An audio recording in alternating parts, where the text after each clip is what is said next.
The Watchers is a 2024 supernatural horror film directed by Shauna Night Shyamalan. It follows a 28-year-old artist who gets stranded in an expansive, untouched forest in Western Ireland. Finding shelter, she unknowingly becomes trapped alongside three strangers who are stalked by mysterious creatures every night. Now, like a lot of films these days, I had no intentions of initially watching this film. I saw the trailer a while back, did not look interesting at all, so I just kind of put it to the back of my mind, completely forgot about it. But then when the film actually came out, I saw that it was getting a bunch of bad reviews, and that of course wouldn't make me want to go see it. But then I saw again that it was directed by Ishana Night Shyamalan, who's M. Night Shyamalan's daughter, and this is her debut picture. That was interesting to me, but also that Dakota Fanning was playing the main character. This was an opportunity to see her in a lead role, which is something that I have not seen in a very long time, so that's why I decided to go and see this film. And when I got in there, honestly, not to get ahead of myself, but honestly, I didn't think that it was that bad. But before I start with my positives and my negatives, all the usual stuff, I just have to say that I only saw about 90% of this film because I saw Inside Out 2 right before it. I like to watch 3 movies in the same day whenever I go to the theater. Inside Out 2, like the best that I could do, it kind of crossed over into the starting time of this film, so I kind of missed like the first 10 minutes, I would say. I caught most of it, pretty much from the part where she enters the forest and gets lost and gets found by Madeline. That's where I saw from. So that's basically most of the film. It's like 90%, so should make this review still valid. So let's start with the basic stuff. Positives number 1, we have good acting across the board. Considering how, no offense, but mediocre the writing is in this film, I think that they did a good job with their performances. Nothing special, no one was like stand out great, no one was amazing or anything like that. Dakota is always great. The actress who plays Madeline, I cannot pronounce her name, I think, but she was always great. Georgina Campbell is so hot, but her acting was great as well. So yeah, good acting across the board, nothing special, but kept me engaged with the movie. Positive number 2, we have good special effects.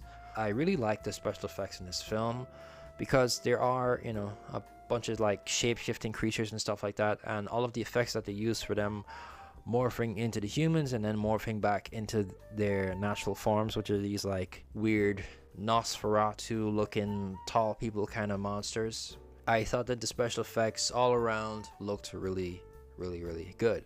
Nothing special again, just like the acting, but kept me engaged. It looked really good. Unfortunately, that is where my positives end and the negatives begin. Well, negative because there is only, I'm sure that most people would agree that there's only one really big problem with this film. And the one really big problem with The Watchers is that the story doesn't go anywhere interesting. I watch a bunch of different sci-fi and horror films.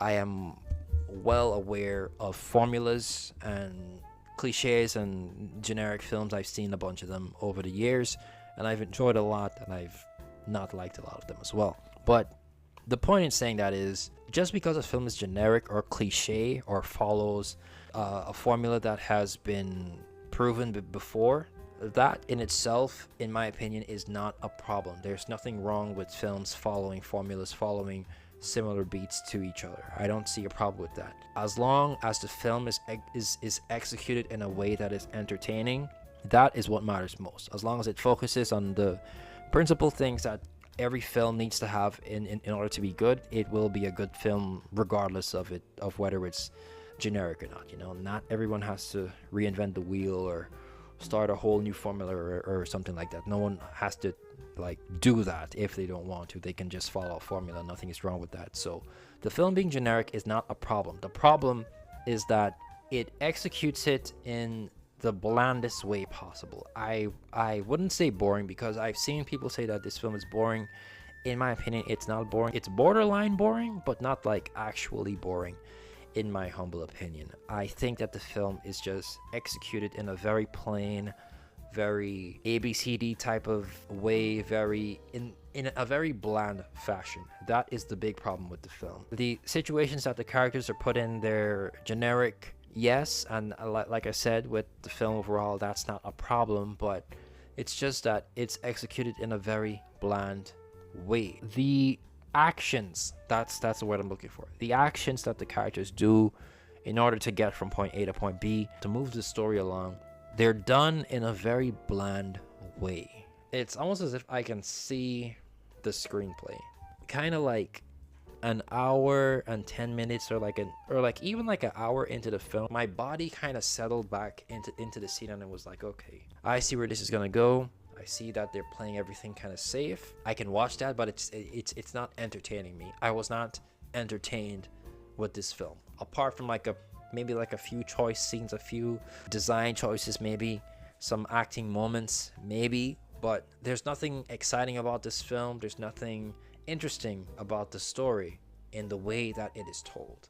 That's what I mean to say when I say that the story that doesn't go anywhere interesting.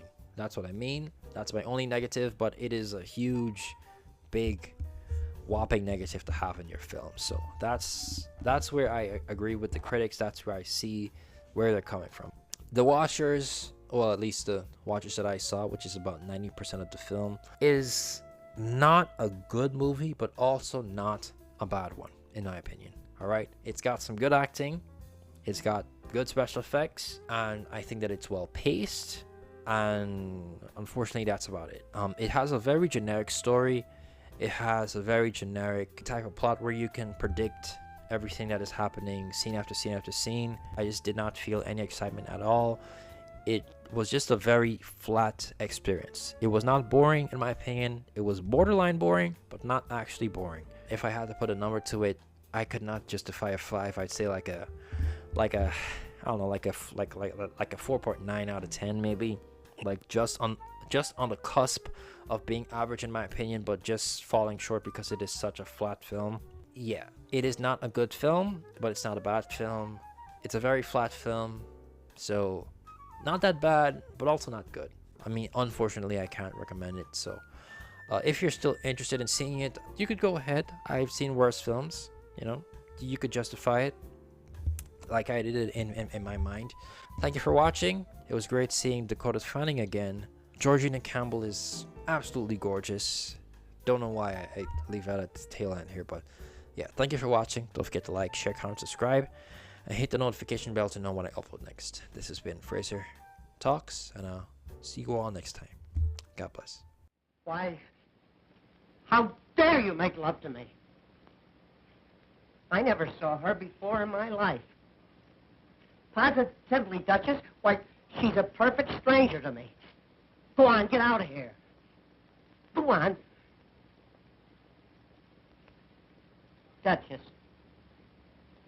why are women weak for me?